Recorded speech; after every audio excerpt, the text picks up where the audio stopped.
What's going on, mi gente? Luis the Boilerman here. Guys, I'm excited to show you what it is to light up the pilot. That's right, baby. We need to light up the pilot because we need some hot water, baby. So guys, it's pretty easy. It's something you can do.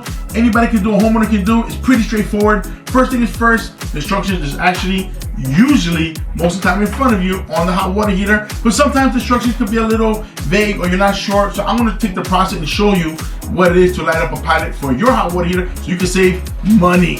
So guys, first thing is first we need to see what we're looking at. First thing you're looking at is a smart valve.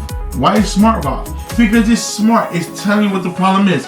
The new smart valves now, they actually have a little LED sign right here, a little LED light. It actually tells you when there's a problem or a problem is occurring with the hot water heater. So guys, take advantage of the technology because the technology is making your job easier. So, but today we're just going to talk about the pilot.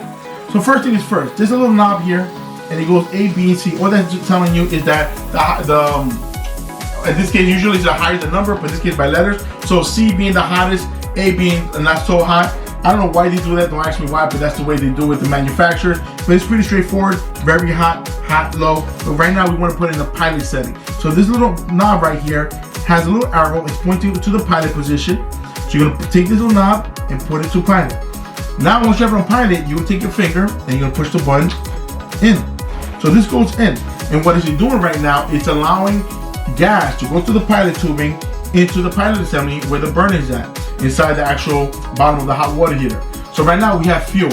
What do we need now? We need ignition. So right now we have this little button right here, and what this little button is going to do is create a little spark which is going to ignite the pilot. So you're going to push it in just like that, and you're going to look at this little peephole. Yes, a little pain in the ass, so you know what, you're going to have to maybe crawl or lay down on your stomach or on the side of your body, but you need to look through the peephole. So you're going to look in, at the same time you hold this button and you're going to keep clicking this until boom, you get a pilot. Now it's not over yet, meaning that once you light that pilot, you still got to keep the finger on this button for about 1.5 minutes, 2 minutes, depending, but it's about more or less around that time. And what happens is this smart valve needs to recognize there's a pilot there. There's actual thermocoupling in there, and it's creating resistance. And when this reaches a certain resistance, it reads it and it says it's an established pilot and it's safe to take off your finger, just like that, and the pilot should stay on.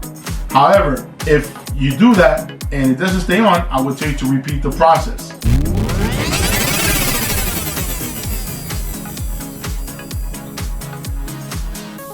So it may be a little bit air in there because remember, especially if you're doing a new installation, you might have some air in the line, so air doesn't burn. So you have to let the air to come out, and once the gas follows through after the air, then you're able to light the pilot. So guys, it's pretty straightforward, it's very easy. Oh, and one other thing, once you light up the pilot and you see the LED light is on, now it's safe to turn on. You can turn it on just like this, you're gonna hear a click, and that's it.